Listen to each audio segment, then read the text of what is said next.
There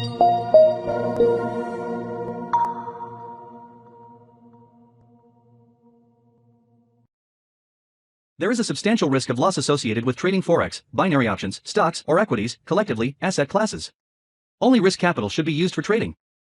Trading in any asset classes is not appropriate for everyone. Past performance is not necessarily indicative of future results. No representation is being made that investors will make profits, or will not sustain losses. Before trading in any asset classes, investors should consult with their professional broker, financial advisor, or financial consultant to determine whether trading asset classes is appropriate. Investors who trade in any asset classes should only do so if the capital used for this purpose represents funds that an investor can afford to lose without adversely impacting the investor's lifestyle. No trading strategy or methodology is without risk of loss. No trading strategy is risk-free, and no trading strategy can guarantee profits or freedom from losses. Investors risk losing the cost to execute any transaction, including associated commissions or fees. You should carefully consider whether trading in any asset class is appropriate for you in light of your investment experience and financial resources.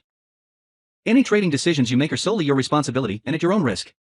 None of the statements or materials in the Auvoria Prime chat rooms constitute a solicitation or recommendation to buy or sell.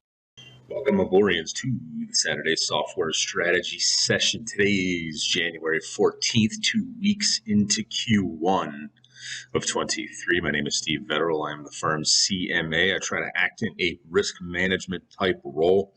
I'm going to go through a quick review this weekend. No long diatribes from myself, so you are all saved. One thing I do want to note before we start anything, take a look at this VIX. Okay, so the VIX is really just a volatility index. Some people call it the fear index. I call it an index, and it is really low. What does this mean? This means that currently there's not high volatility in the market. As we typically start off the beginning of any year, there is new money to add to the market. So whether in a bear or a bull or what have you, new money's coming in. And that typically is the time of year where many people are, setting their New Year's resolutions to do, essentially whatever, which I always recommend. Just don't be one of the 95% of people that never follow through on that. Be the 5. But the low volatility and the grind up is not to be surprised. So I've talked about this fairly much. This is typically how markets will start off a brand new year, especially in the equities arena. I know many of you trade indexed based or pairs that are based on an index like the US 30 or NASDAQ. I usually don't fight against this type of trend. It typically takes probably, anywhere between about 2 to 3 weeks into the new year to begin to develop a trend, right? So what will help us put some thought into building a theory or a thesis into that? Well, very simply, it's last week's numbers. So let's go through that.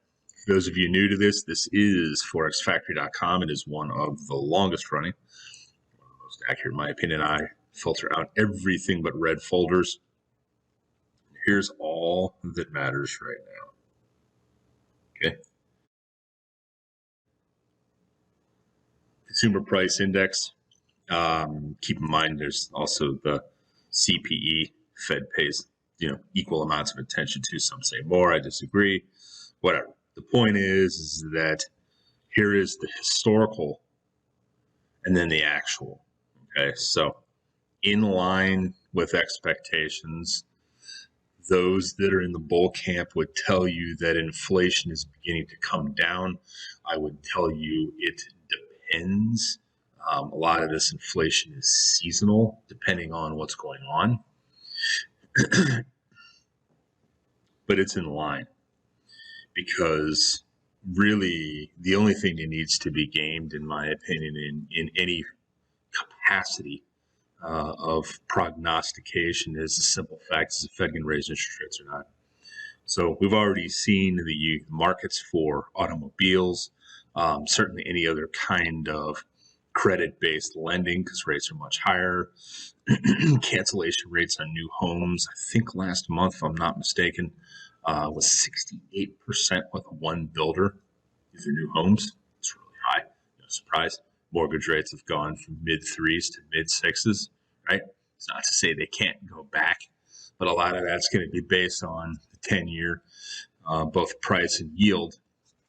We'll address that a little bit, but keep in mind this is really where it is. So I think we're entering in January what I call a treading water type of situation, at least as far as equities, which will spin off into everything, including the Forex markets. So as many of you know, most of my research is based on just what's going on, big picture, address some equities, and then we move into currencies as well. I know where that's a lot of our subscribers want to see, but I think just a general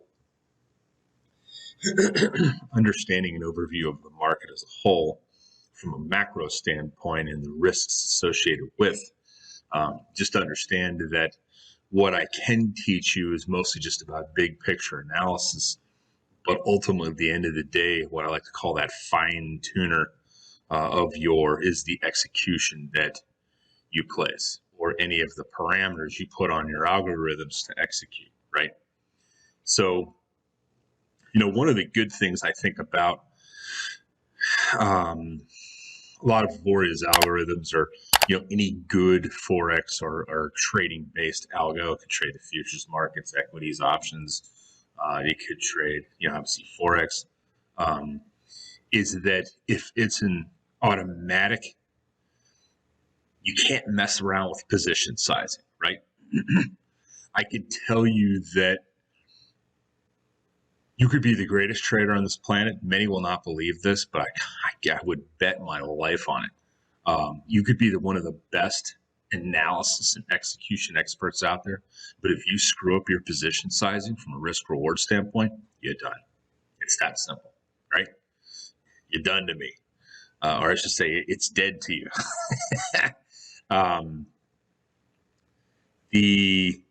That is really, this is one of the most important things. I've done multiple videos on it. Quite frankly, there are a lot of people on YouTube that have taken a far deeper dive in this. If you just Google position sizing Forex, or you can just Google it for any other markets that you may trade, it's really just all about risk reward. I just say, as a general rule, the trade should not risk anything more than about 2% of the account size. That way you can just take tons of cracks at it without blowing your account out. Can't tell you how many times I have seen, mostly in the futures markets in the early days, a trader actually go out and, just put on way too big of a position sizing, and it's just wrecked their account. In some cases blew the account out in one shot, right? So for the naysayers, trust me, there's tons of them out there. Make it your New Year's resolution to, if you do nothing else, read a piece, which I have something up on the Auvoria cloud on Telegram. It's called the Kelly Criterion. And I could show the piece to you if I can dig through and find it, but it's just a really good way to just look at position sizing, right? It takes much more of a mathematical equation formula to it. But if you just stick to the 2%, even the 3% rule, many will say, well, I'm not going to make any money that way, Steve. Yep, that's true. Because once you get, just little bits of profits building, and then eventually you get a bigger account, you can move trade size up to about 5%. Unless you're just having this ridiculously good win rate streak, I really wouldn't have it that high. So take a look at the news going forward. And we ended this week out the 14th. So next week, moving into, notice more news starts getting released as you get a little deeper into Q1 as far as the press releases. Much more the central bankers start to get active. So you can see both the Canadian CPI as well as outlook reports from a couple of different central banks going forward. Do note that Monday is MLK Day. So that is a bank holiday. Markets are closed. But the Governor Bailey speaking on Monday, not really sure what that's related to, but that'd probably be an interesting speech. Stay tuned on that. If you trade the British pound, that could be. And then also, obviously, going into CPI year over year in the UK, notice it's almost 3 percentage points higher than it is in the US. That comes out on Wednesday, January 18th. There's no news on Thursday or Friday of next week. Take a look at the charts. Notice how VIX is really low in terms of volatility. It's on the lower side. All right, so I'm not going to get too into this. I typically will look at this from a daily perspective. You can always click on a weekly if you want to iron out more of the noise, right?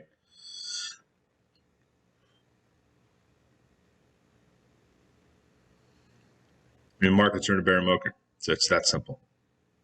This is U.S. equities across the top, from the most inefficient, rotten benchmarks all the way out to small caps.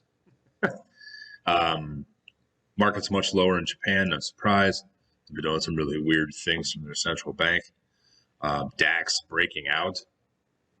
Notice this is very similar to the S&P or Dow chart, right? DAX is a lot more stocks than the 30 that are in the Dow, but NASDAQ, much more of a bear territory. No surprise. A lot of tech companies' earnings have really been getting clobbered. At low VIX, man, I got to tell you, when I begin to see stuff like this, as much as I've been a bear over the last year and generally right, it's hard to argue with current trends. And I can just see, because you can just look at the S&P right here. You just want to cross, kind of sloppy, but you can see where the trend line is. We're just coming up against the trend line, pulling back. Could have a little test against it here. I wouldn't be surprised to see a little bit more rally in the next week. Just keep that in mind.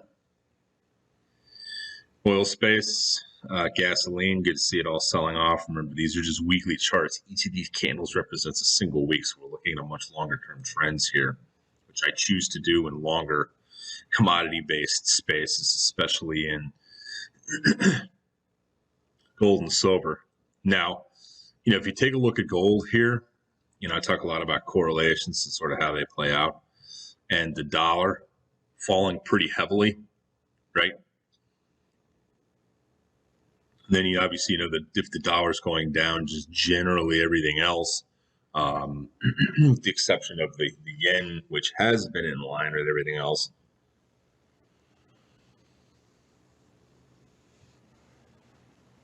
When the dollar is going down, everything else has been going up.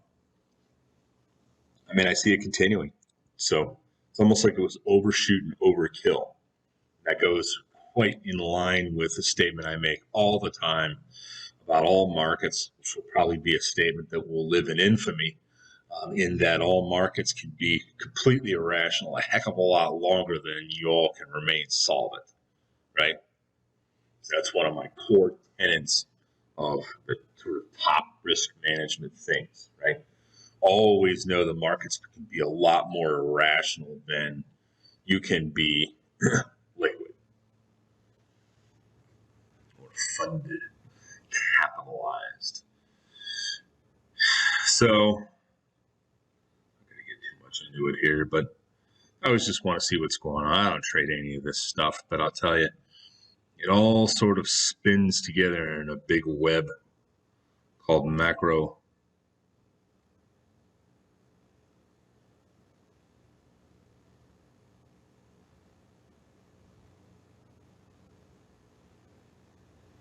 So the canary in the coal mine theory would be, well, gee, Steve, gold's really rallying a bunch. And in the case of gold, it'll probably drop back to the daily chart. But gold's been, on a rally since the 1650 area. Yes, it has. We talked about this a lot. This was a huge support area. And typically, if something in a support area hits it a couple of times, and there's just no sellers down there, I should say, it will traipse its way all the way back to the other side of the profile. So if you're looking at gold here, just jumping back to trading view, I always think this is an interesting analysis. If something can't get past, right? So we're looking at daily, we're looking at weekly charts here.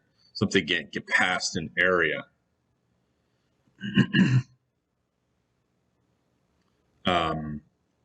It's going to go back to the other zone. It's a perfect example of this, right? So a lot of people will say, well, you may have, it's going to stop right here and come back down to the low end. That's true. But in a common, and this is a weekly chart of a large zone, right? It's very well defined. So it's essentially 1875 on the top with a small zone at 1700, but ultimately the edge of the cliff is right here at that 1650 area. Remember, as a zone, think zones, not specific prices, right? So market profile theory would say, well, and most theories related to this will say, well, we can't get below the bottom of the zone. What's going to happen? Well, if we start to get lifts, more than likely it's going to traverse itself all the way, or traipse itself all the way back up to the top of the zone. It's doing just that. We've gotten past congestion, and boom. Now, the interesting thing about this, I know a lot of you don't trade gold, but I know many of you have this in the portfolios, is we put on a little bit of a position for clients, only about 2% of the accounts. But the question now to ask yourself is, it's gone up, a pretty good chunk. It may eventually hit this level.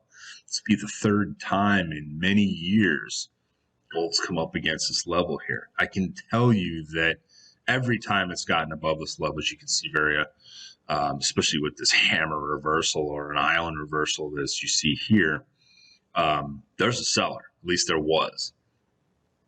But also what you can probably surmise in here is that there's a whole pocket of stops up here too. So the question is, wow, we're going back up there again. Is this finally going to be a breakout, right? And I know this seems ridiculous because people think, well, you can buy a lot lower. Solid logic. But at this breakout point right in this area, this is actually the place where you have the least amount of risk. Why? Because you've broken out and no more sellers are showing up in an ideal scenario, right? Sloppy pattern, multi-year, but still risk reward. There are people that will just start buying up here. Why? Because there's really nobody standing in the way. And heck, if you get a couple of higher volume days, which you aren't going to see on this spot chart here, but you will see with the GLD, if you start seeing the volume building, which really isn't, see how volume's kind of tapering off. But if you had seen like this kind of volume show up as we near or clear the top, you begin to see this kind of volume. This is what's called initiative activity, meaning that it's more likely going to take this up higher into new territory. So these zones, if we were to eventually break above it, you're probably going to see an absolute rip. So usually what I instruct those to do if you're trading an ETF or something related to this or currency, it breaks above that, depending on if this is a short or long-term trade, you're going to have some of these zipper moves where it just barbecues a lot of the shorts that are trying to pound it down, and eventually they got to cover. So usually what I will do is I'll put some profits up into a higher level, right? But I'll still keep a core position on. And if we come back down to, and it holds, maybe it trades a little bit sideways, and I'll actually add to the trade. Okay. So strategically, that's ideally what you want to happen. Most of the time that doesn't happen. That's why you'll often see, but it's always a tell, if you're looking at the volume, right? So that's been a little bit of a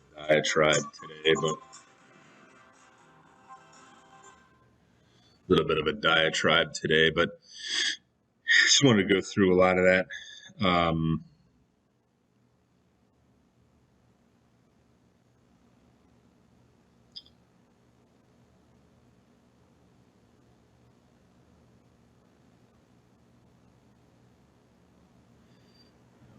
So we're taking a look at the S&P right now. Let's jump back to the daily chart.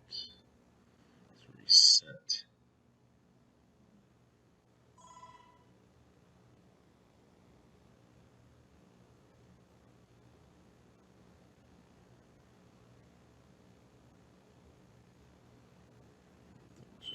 Missing anything.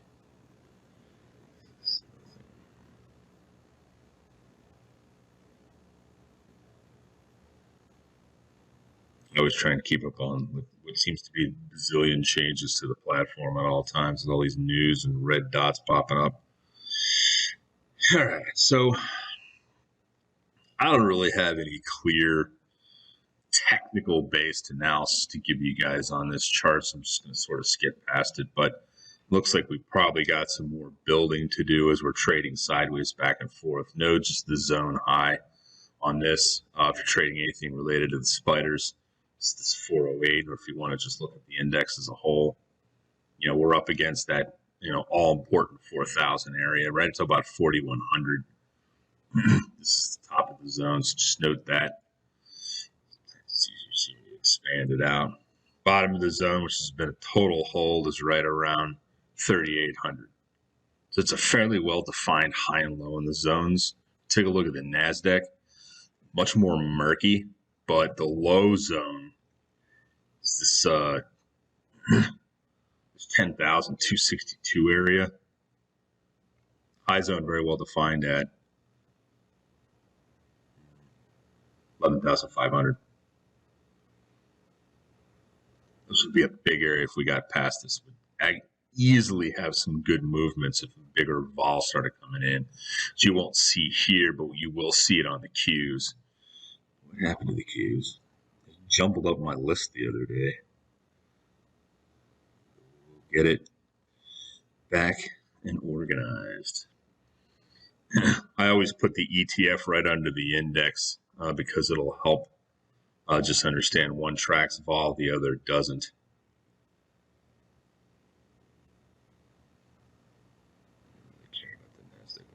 See how I put the index and then the ETF? These are two of the most heavily traded ETFs on this planet. Tons of vol.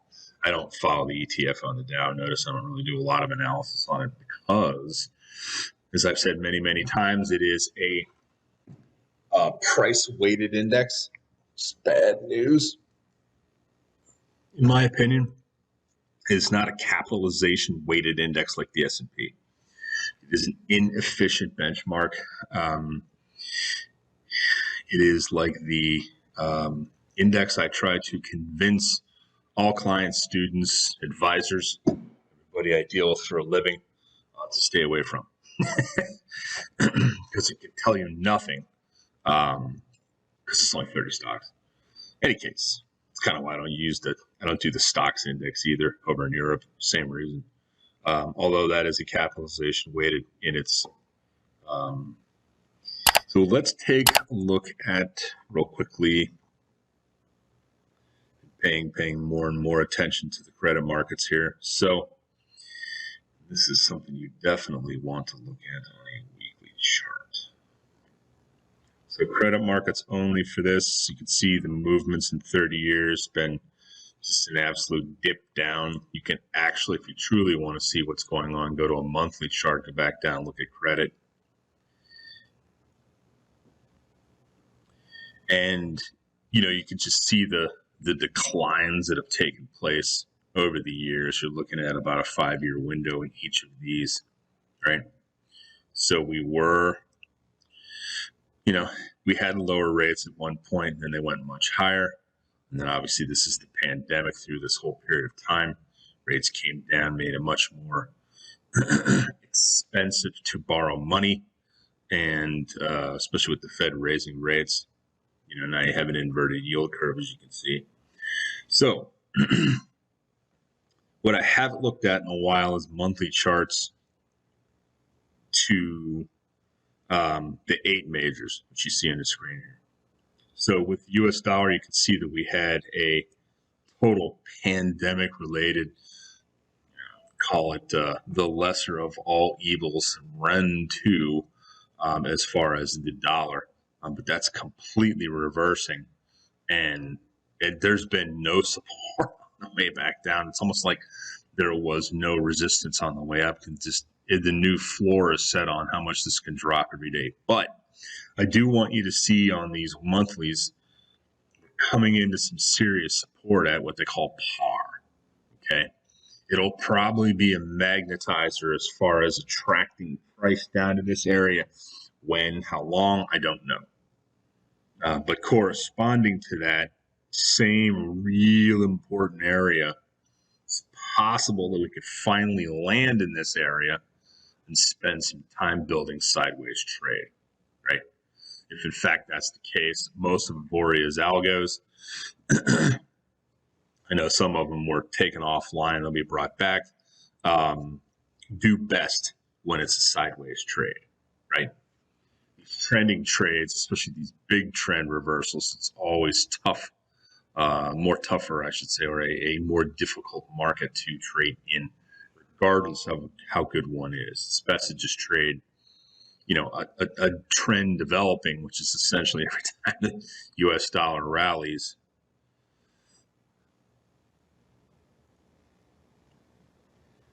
everything else goes down. All right, so I think that's everything I want to talk about in equity land. Talked about gold. Let's go look at the DXY again here. Start our currency chat. So we've looked at the big trends on dollar. We're just back to dailies here. I just want everybody to see that, at least from a squeeze factor zone point, I've got some short-term support here, all in this whole area. Ultimately, I think 100 is where we stop. Okay, and if you look right around par, this is where my cursor crosshairs are here. This is the launch point for the entire upper move.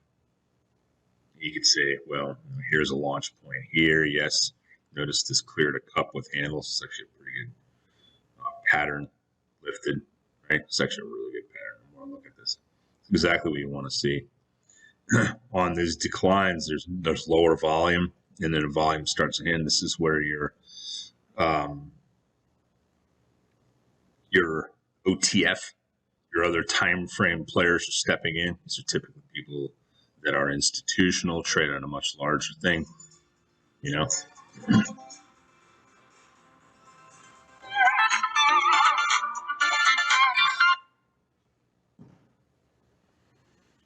So,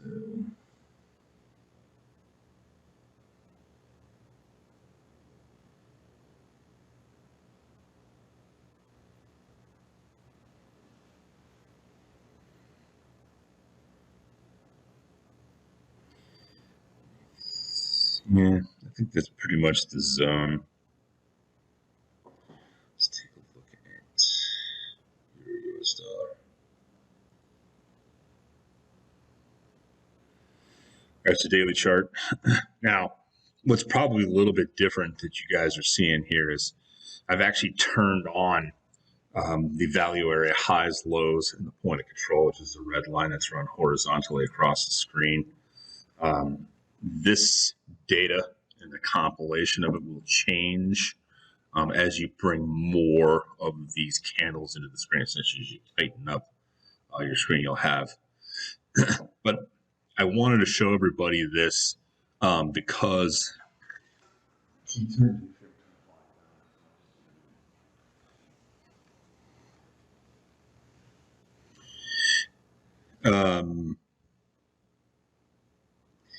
so the problem with this type of data, and not that there's a problem with the actual quality of the data.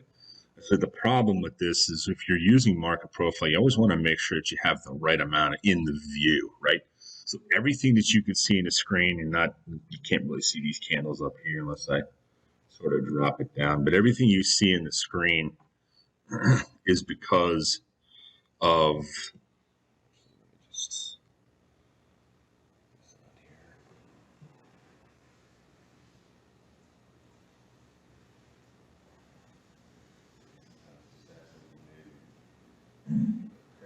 you still get ridiculous amounts of technical difficulties. This OBS whole studio broadcaster. This thing requires a bazillion updates. It's just dragging on the system.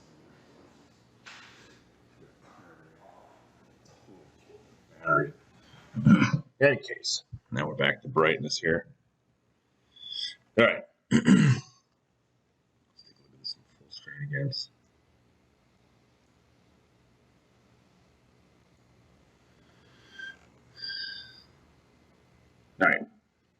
It's a little better. I always want to see the data from a market profile standpoint in terms of all the candles in review. You can see we're seeing that it starts up here, but essentially we're looking at, you can always use this cursor here on the left and look at the date down at the bottom left in black to know when the data started in 21. Okay. So I typically want to look at a year or more. You can even like totally notice even if you brought in more data, right? Value area low hasn't changed, which I think is interesting. So what can you derive from this? I mean, again, this is more of a bigger long-term macro picture view. But the important thing is you always want to know where your zones are, right? And how strong they are from a confluence standpoint, being that lots of different things line up at, like moving averages, fibs. I do not believe a wave analysis. Don't ever ask me about that. I could care less about Elliott wave. Most of the people get it wrong, even the Elliott wave experts. But the other areas, including caliper channels, Bollinger Bands, which is this outer band that you see here, it's excellent at really sort of nailing extreme out moves because it'll run right to the band. This is a custom formula along with the squeeze zones here. Hats off to Dasan and Variable for building these indicators, and I've been using these for years with a great degree of success. In any case, these are zones. Value area low, obviously at the low with this currency's almost the entire 30-year trading low right here, right? Maybe even all-time low.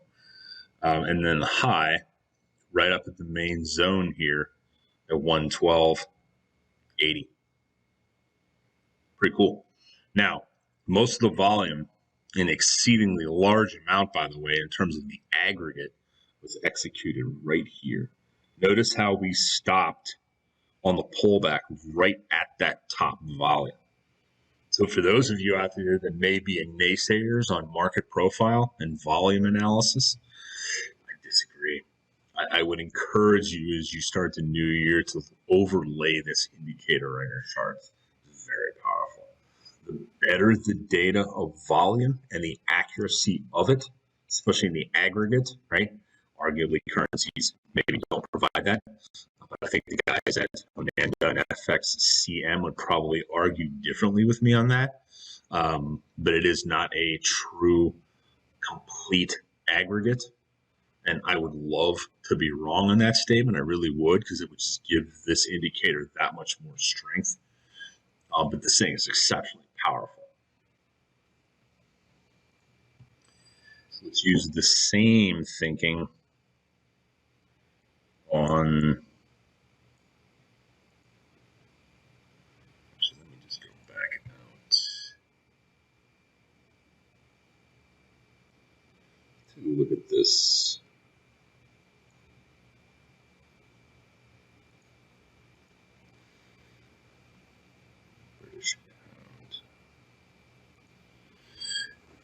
GBP USD. Let's look at the same analysis. So we're pulling in May of 21, so arguably a year and 3/4. But we're getting everything to trade. You can also, if you want, I try to include data that's above it. But if you wanted to start the data right here, maybe even the first touch of this top zone, you can do that as well. So you would see how I just move it out, make the candles bigger, get it right to it. You can also just set dates to trading view now, which is pretty cool. But when you look at it in terms of, now we're just looking at a little more than a year, but we're looking at all of what came into the zone now. See how things have changed, right? Why were we rejected at the top here? Well, arguably, we had a lot of trading, and it was a resistance point as we've moved up. Yeah, true. Probably more so we were rejected because it was a value area high. The question I've always wondered the most in this type of analysis is, why is it 70%? And, you know, I mean, if you ask Peter Studelmeyer, he's the guy who developed this back in the late 80s.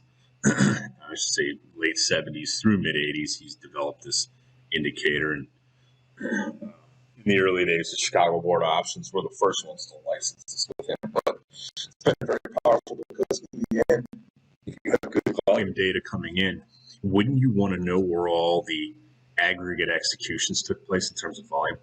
Notice I haven't even talked about price, right? This has all been a volume aggregate. And you can even take this a step further, which TradingView doesn't do, but you can put this on a time scale as well. So a time-based profile I use in concert with the volume one that you see on the screen. And I know there's been a lot of people really pushing TradingView to put a time-based scale indicator on here. Probably sure you could buy one, I guess, aftermarket and plug it in. But I prefer this use of that time-based profile, which is the next of those charts you guys have probably seen in the past. I prefer to use that one. But you can go through these charts on individual equities. I do this best on something that has a lot of volume that's traded, like any of the big ETFs or index-based stuff. You can throw this on, obviously heavily traded currencies like this one. It's all going to show you the same thing. A lot of times price will stop and turn around at a particular value or a high or low, or it will be magnetized towards the center point of a POC. The other powerful concept I rarely talk about, because it's tough to illustrate on this particular software, better on Linsoft's IRT, is what's called a naked POC. So these lines outside of our current price, you'll have a lot of point of controls from previous zones, right? And the center point of its volume will be up here. These things are absolutely they're almost like complete channel reversal zones that are quite popular if they're used correctly, especially if you have price breaking away. And keep in mind, this is just as powerful on shorter term than just the normal daily and weekly charts that I'm looking at, right? I try to stick to a macro discussion because I think it's better illustrated. It's a heck of a lot more powerful in terms of these indicators' accuracy on a higher time frame, but they can be pretty powerful on a lower time frame, But I would prefer to just look at it from maybe just a couple of zones, right? I wouldn't look at these numbers on a 5-minute chart, right? You can do that, and it's that's certainly a lot tougher. It's not as tough if you're using like a 5 or a 1 hour chart, like on, let's just say the ES, which is the E-mini futures, real liquid traded. So let's see if I can talk enough on that subject. Let's go to a couple other currencies and we'll call it a day here. All right. But hopefully, and I've talked a lot about this, so I think the cool thing I've heard from a lot of people is that I have a number of clients to follow this. Most of this flies over their head, but maybe it gives them confidence in their advisor, Stevie Boy here. But the goal is always just take a couple of nuggets out of these presentations, right? It's not about memorizing everything. It's just about learning and always adding to, as we'll be learning for the rest of our lives to the day we die. All right, Canadian daily. Important zone here. Basically 134. High side very well defined at 137. Just going to go through the dailies here.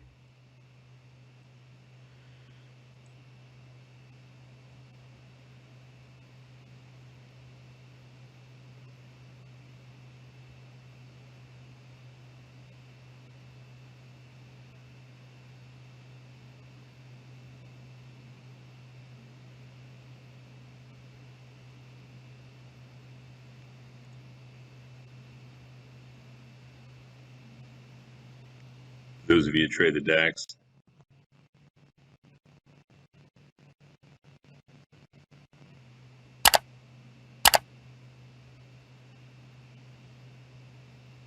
there's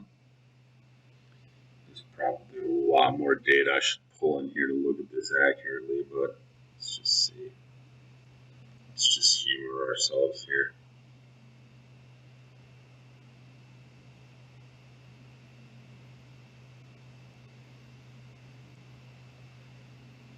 One of the tricky parts of this is wondering how far back do you go?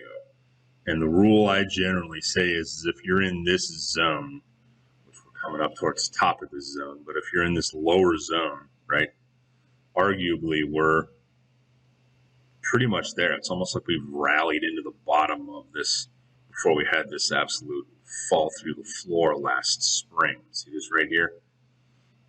This isn't really necessarily about, hey, let's trade the DAX. It's just about using different types of charts as analysis and what you can glean from them. But this is a big zone up here. So it's traded right back to it. And a lot of people are like, oh, well, we've gone too far.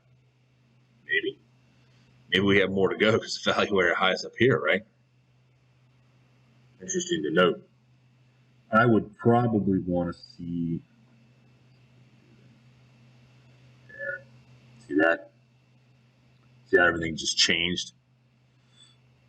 So you usually want to include, at least on this bigger picture stuff, I always want to include, I'm not talking like 10 years back, but I always want to include recent, because let's face it, there are institutions that are still holding this, mostly in the hedge fund space probably, or prop shop trading that, are still holding from these areas back then, right?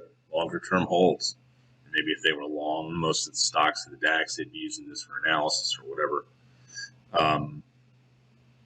But you want to see that data, right? Anything that's relevant inside the zone of it, you want to see it.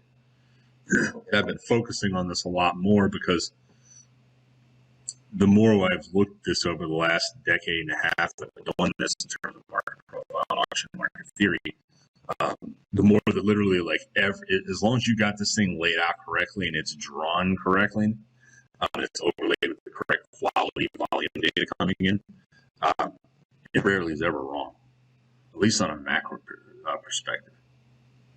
You can see that now that if we got back up into that previous zone, this is the market profile chart you want to look at, not the one that was analyzing the lower portion of this entire movement, right? Even though we're talking about it. Whole year of trading below this zone. Now that we're back up into the zone, you can show the whole thing, but you notice if we get back up into this, it's 15,600 area. So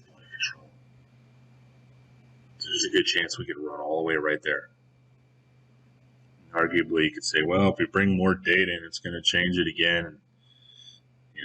All I care about is when we broke up into this area, I want to include all this data, right, in the analysis. So we don't really need this. But even if we got rid of this, right, just these 3 months here, notice it didn't change the data much, right? We still have a real strong point. That's 15,600.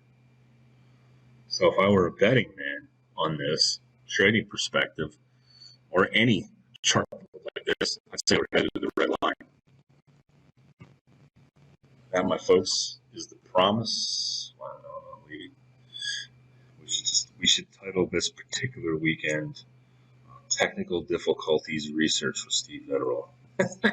So appreciate everybody bearing with me here. More to come. I've had a lot of different stuff going on Tuesdays, which has really put pressure on my ability to get this analysis done because I always want to do it right and live in real time so you can kind of see how I have it play out. But I will be back in action on Tuesday of next week. Monday's a trading holiday. I wish everybody a fruitful, prosperous, and loving. There you go. There's my sappy statement of the weekend. Loving family time and be safe. Have a great weekend.